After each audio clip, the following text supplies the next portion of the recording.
على حب فاطمة الزهراء صلوا على محمد وآل محمد.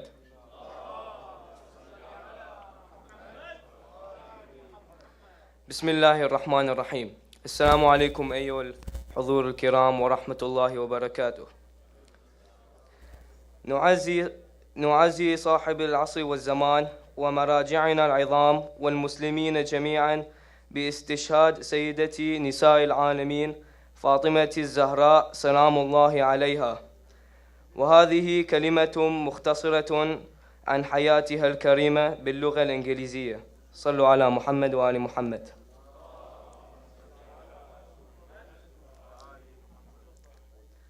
Fatimah al-Zahra alayhi salam, leader of the women paradise. Her name is Fatimah al-Zahra alayhi salam. She was named by Allah as al-Zahra because her holy light used to shine among those brighter in all the heavens. She is the only daughter of Nabi Muhammad sallallahu alayhi wa alihi, and was born in Mecca from Khadija, the first wife of the Prophet. Like her infallible father, she possessed all the intellectual abilities and achievements. Many of Muhammad's sallallahu alayhi wa alihi companions asked for Fatima's hand in marriage, including Abu Bakr and Umar. The Nabi turned them all down, saying that he was awaiting a sign of her destiny. Imam Ali alayhi salam, the Prophet's cousin, also had a desire to marry Fatima, but did not have the courage to approach the Prophet due to his poverty. Even when he mustered up the courage and went to see the Prophet, he could not vocalize his intention but remained silent.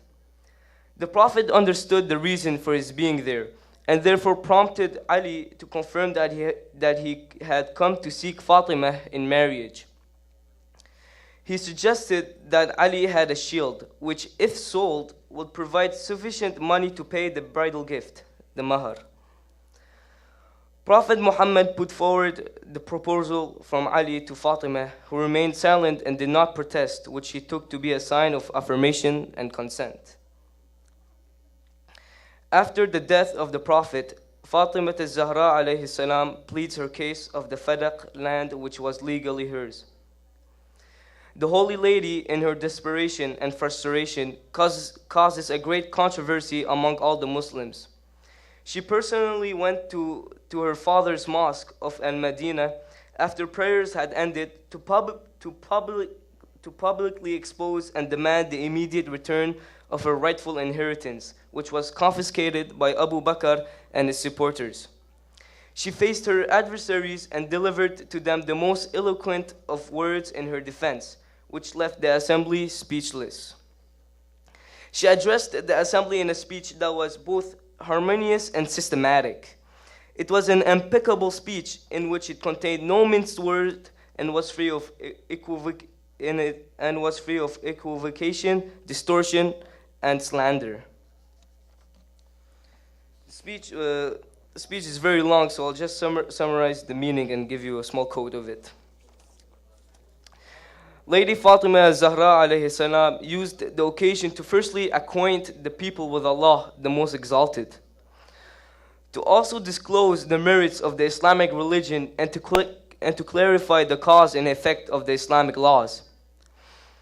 With this introduction, she succeeded in securing the full attention of the assembly and created an appropriate atmosphere in which she could deliver her final statement, containing the underlying intentions and reason that forced her to leave her house, and during that speech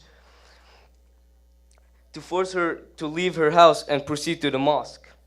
The reason which forced her leaving her house and doing that speech was the misappropriation by Abu Bakr of the Fadaq land, which was legally hers. In the speech, she proves with the help of the Quran her rights of inheritance. Some statements of the speech follows.